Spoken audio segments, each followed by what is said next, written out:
এগুলো মুছলে সমস্যা নাই, ইয়ে পাওয়া যাবে না? আর ওটা মুছলে সমস্যা নাই, ওটা আবার জিমেইলের মধ্যে ঢুকে দেখতে পারবেন। জিমেলে গেলে হুম,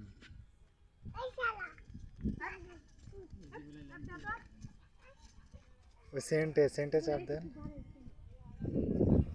জিমেলে ইয়ে দিতে হবে না? দাঁড়ান দেখে